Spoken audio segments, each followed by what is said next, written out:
बहू बनी ड्राइवर। मंजित की शादी रोहन से होती है। रोहन को नशे की बुरी लत लगी होती है। एक दिन, अरे माँ, मेरा एक साइड का शरीर काम नहीं कर रहा है। मैं आज खेतों में कैसे जाऊंगा? अरे बेटा, ऐसा ना बोल। तेरे पापा के जाने के बाद से तू ही घर चलाने का सहारा है। मैं डॉक्टर को बुला लाती हूँ। देखिए बहन जी, रोहन के शरीर के एक साइड में लकवा है। अब वो कभी ट्रैक्टर नहीं चला पाएगा। घर में मनहूसियत का माहौल हो जाता है। लीजिए माँ जी, रोटी खा लीजिए। अरे बेटा, मुझे तो भविष्य की चिंता हो रही है। मेरा एक ही बेटा है और वो भी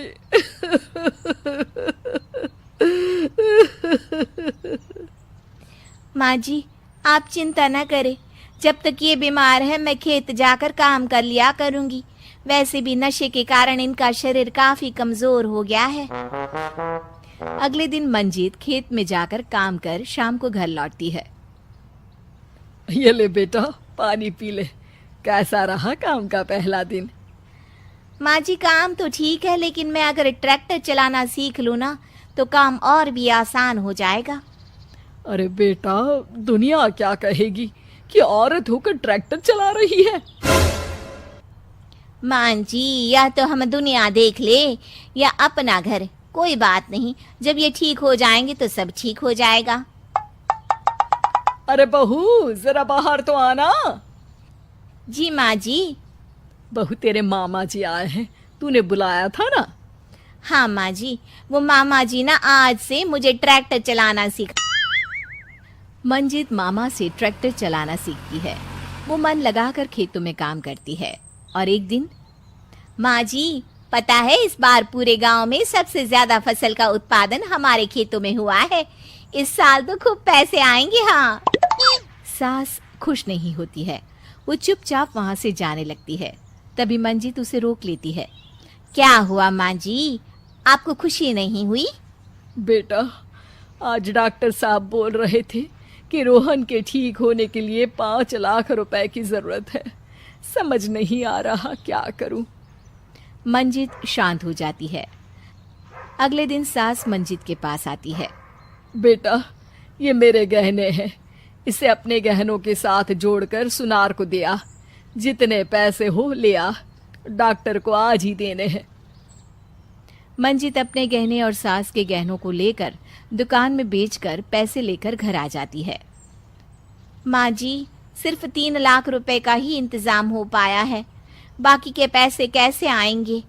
बेटा, अब तो एक ही चारा है, हमें जमीन भी बेचनी पड़ेगी।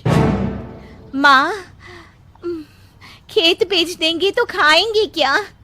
अरे बेटा, कोई दूसरा चारा भी तो नहीं है। रोहन ठीक हो जाए तो वो मेहनत करके इससे भी बड़ी जमीन ले लेगा। सास बहू मिलकर खेत भी बेच देते हैं। अब पूरे पैसे लेकर सास डॉक्टर के पास जाती है। डॉक्टर साहब, ये लीजिए सारे पैसे। बस किसी तरह मेरे बेटे को ठीक कर दीजिए। आपका बेटा ठीक तो हो जाएगा, लेकिन 6 महीने का समय लगेगा। सास बहू सोच में पड़ जाते हैं कि अब तो कोई जरिया भी नहीं रहा जहां से उन लोगों को कमाई हो। अब कमाएंगे नहीं तो खाएंगे क्या? माँ जी, मेरे माता पिता ने लड़की होने के कारण मुझे ज्यादा पढ़ाया लिखाया नहीं, लेकिन ट्रैक्टर चलाना सीखकर मैं कुछ काम करने के लायक तो हो ही गई हूँ।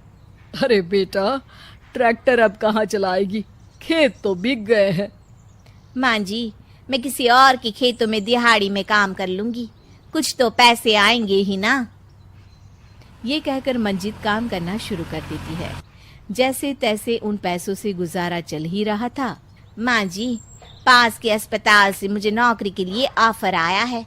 पैसे भी ये 4 गुना ज्यादा मिलेंगे और अब खाने पीने दवाई के साथ हम कुछ पैसे भविष्य के लिए भी जोड़ पाएंगे।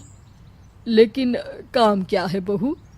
माँ जी, मुझे अस्पताल की एम्बुलेंस चलानी है। अरे, तू तो मेरी बहू नहीं, बेटा है बेटा। जरूर जा बेटा। और हाँ, तूने पूरे गांव में एक मिसाल कायम कर दिया कि हर काम हर कोई कर सकता है।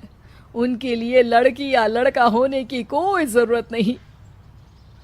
मंजित मन लगाकर काम करना शुरू कर देती है। आगे जाकर वो खुद का एम्बुलेंस भी खरीद लेती है और अब तो उसका पति भी ठीक हो जाता है और सब पहले से भी ज्यादा खुशहाल जिंदगी जीने लगते हैं।